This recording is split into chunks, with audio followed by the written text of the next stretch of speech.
Friendlies, queremos anunciarles que ya comenzamos nuestra campaña para recibir apoyo, porque nosotros queremos traer muchos más videos y análisis para ustedes, pero para eso necesitamos su apoyo.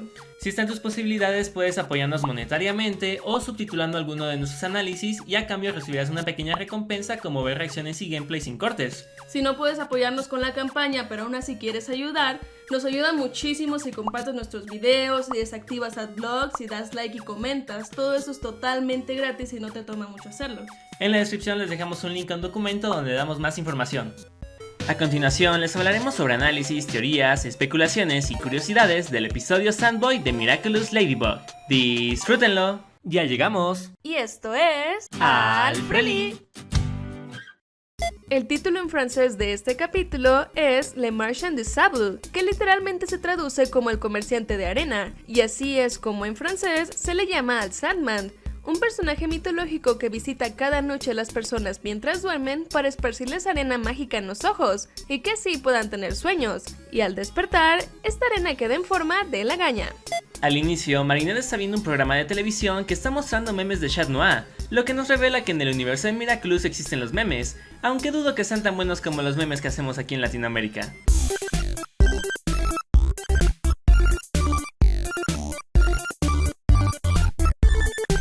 El cumpleaños de Nuru nos indica que los Kwamis tienen una fecha de nacimiento, por así decirlo, pero en vez de contarlo en años, lo cuentan en siglos. Según Tiki, un siglo equivale a varios cientos de años humanos. Como no nos dieron una cifra exacta, podemos sacar un rango de cuántos años tiene Nuru. Y esto se va a poner un poco confuso, así que espero que no se pierdan. Tomaremos que mínimamente hay 200 años entre cada ciclo. Por lo tanto, multiplicándolo por los 3500 ciclos que cumple Nuru, al menos debería de tener más de 700.000 años. Ahora, como máximo, asumiremos que hay 900 años entre cada ciclo, ya que si fueran 10 o más de 10 cientos de años, entonces estaríamos hablando de miles de años, y Tiki dijo que había cientos de años entre cada ciclo, no miles. Por lo tanto, si multiplicamos los 3500 ciclos de Nuru por 900 años, tendremos como máximo 3.150.000. Por lo tanto, Nuru, en teoría, tiene entre 700.000 a 3.150.000 años aproximadamente. Lo cual, en realidad no es mucho, si lo comparamos con el tiempo que la Tierra lleva existiendo, que es aproximadamente 4.5 billones de años. Y eso a su vez no es nada, pues según los cómics Miraculous Adventures, de los que no estamos seguros si son canónicos, Tiki fue creada desde el inicio del universo, lo cual sucedió aproximadamente hace 13.8 billones de años. Tiki menciona que Plagg, Wise y ella ingeniaron un plan para poder meterse en la caja y estar pendientes si aparece un acomatizado. Todo eso está bien, excepto por el pequeño detalle de cómo rayos Tiki, Plagg y Wise se comunicaron para idear este plan. Es imposible que se comunicaran con telepatía porque precisamente todo este capítulo trata de poder comunicarse con Nuru, lo que demuestra que es algo muy difícil de lograr. Tampoco es posible que Plagg o Tiki se hayan escapado para verse a escondidas, porque el maestro Fu les dio la orden de quedarse al lado de sus portadores. Por lo tanto, la única explicación que se nos ocurre es que este capítulo sucede después de Dark Owl, y al saber las identidades de Lady y Shad, pudieron haber elaborado su plan en alguna ocasión en la que Marinette y Adrien estuvieran juntos, por ejemplo, en la escuela, y así nos alejaban tanto de sus portadores, y después Tiki se lo contaría a Wise cuando Marinette fuera a visitar al maestro Fu. Este capítulo era la excusa perfecta para mostrar a Adrien en pijama, pero no, resulta que el pobre estaba estudiando durante la noche. Estoy empezando a sospechar que no han hecho el modelo 3D de Adrien con su pijama. Descubrimos que los portadores son capaces de darles órdenes específicas a sus Kwamis, pues debido a una especie de campo invisible, Nuru literalmente no puede alejarse de Gabriel, ya que es una de las reglas que él impuso, así como que tampoco puede hablar con nadie que no sea él. No sabemos si todos los Kwamis están obligados a obedecer a su portador, o si Gabriel solamente está controlando a Nuru por medio de los hechizos del libro de los Miraculous, pues sabemos que más adelante Tiki no puede decir el nombre de Marinette debido a un hechizo mágico. De cualquier forma, eso significa que, aunque Nuru hubiera recibido el mensaje de los Kwamis, él no hubiera podido responderles ya que tiene prohibido comunicarse con otros. De hecho, este poder que tiene Gabriel sobre Nuru nos recordó a las órdenes que las diamantes les dan a sus perlas en Steven Universe.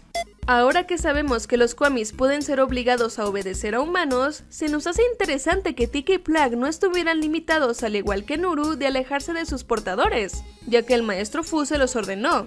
Puede ser que la orden no funciona porque el maestro Fu no es el portador de Tiki ni Plagg, o porque el maestro Fu nunca sería capaz de ponerles un hechizo a los Kwamis que los obliguen a hacer algo que no quieren. Descubrimos que la manera en la que Gabriel detecta emociones es gracias a que su Miraculous se enciende, así que podemos descartar la idea de que se la pasa en su ventana esperando ver a alguien enojado. Vemos que la relación entre Tiki y Plagg es muy parecida a la de Ladybug y Shadnwag. Incluso Plagg le coquetea a Tiki y ella está harta de esos coqueteos. Plagg llora pensando en la posibilidad de que no puedan comunicarse con Nuru. Esto podría decirnos que Nuru y Plagg son muy buenos amigos y él lo extraña mucho. U otra opción es que muy en el fondo Plagg es muy sensible aunque no lo demuestre. Y por fin vemos a todos los Kwamis, incluyendo los del Zodíaco Chino. El único que nos falta por ver en la serie es a Duzu, el Kwami del pavo real. Por la forma en la que Pollen le da la bienvenida a Tiki y a Plagg, parece que ella es una Kwami muy formal y amable, lo cual, irónicamente, pero no sorprendente, es contrario a Chloe. Pobre Pollen, pasará un muy mal rato en la batalla de las reinas. Por otro lado, el Kwami del cerdo interrumpe a Pollen, que desde mi percepción personal nos demuestra que el cerdo es algo egocentrista y al parecer un poco grosero, que de hecho es contrario a Rose, quien es muy probable que reciba el Miraculous del cerdo. ¿Los Kwamis le creyeron a Plagg de que el queso se lo dio un gatito hambriento? ¿Acaso no lo conocen también como Tiki? Vemos que Tiki les lleva a los Kwamis un plumón y ellos lo admiran muy asombrados. Esto es seguramente porque ellos se la pasan encerrados en esa dimensión, lo cual debe de ser muy aburrido. Así que los Kwamis que tienen la oportunidad de estar afuera les llevan cosas para que se entretengan. Seguramente todas las cosas que tienen ahí son regalos que los Kwamis han llevado a lo largo del tiempo, pues podemos ver objetos antiguos como el globo terráqueo. No me imagino cómo rayos metieron un carro en ese fonógrafo. El changuito es el que empezó la pachanga. Se nota que es desmadroso ese men. Ok, no, pero los monos son conocidos por representar la alegría y diversión. Ok, tengo que aceptar que el cerdito y el buey sí que tienen estilo. No como los otros Kwamis ridículos que están bailando la Macarena. Se nos revela que los Kwamis no pueden decir el nombre de su portador a otros Kwamis. Esto es debido a un hechizo mágico. Pero ¿quién les habrá puesto ese hechizo? ¿El maestro Fu? ¿O tal vez fue hecho por el mago que creó los Miraculous que aparecen en los cómics? Pero una vez más, no sabemos qué tan canónicos sean. Aunque la mera verdad es que Astrud va a poner cualquier traba para que Marinette y Adrián no conozcan sus identidades. Según Tiki, Marinette es la mejor Ladybug que ha tenido. Eso es algo de mucha importancia, viniendo de un cómic que al parecer ha existido desde que se creó el universo y probablemente ha tenido muchísimas portadoras antes de Marinette. Marinette dice dormida, Adrián, una casa, 3 niños y un gato. Nah, olvida el gato, un hámster. Que es una clara referencia al capítulo Stormy Weather donde Marinette fantasea con Adrián. Ok, muchas gracias Astrud. Al cabo que ni quería dormir el día de hoy. Me encanta cómo la pesadilla de los personajes de fondo son súper básicas. Ser perseguido por un dinosaurio, una jirafa, una araña gigante. Y luego está este que su pesadilla es que su carro se lo quiere comer. Adrián Pesadilla dice que vivirá con Chloe, tendrán una casa juntos y un hámster llamado Marinette. Otra vez en referencia a Stormy Weather. Y ahora no puedo evitar imaginarme a Adrián Pesadilla fantaseando sobre eso como lo hizo Marinette en aquel capítulo.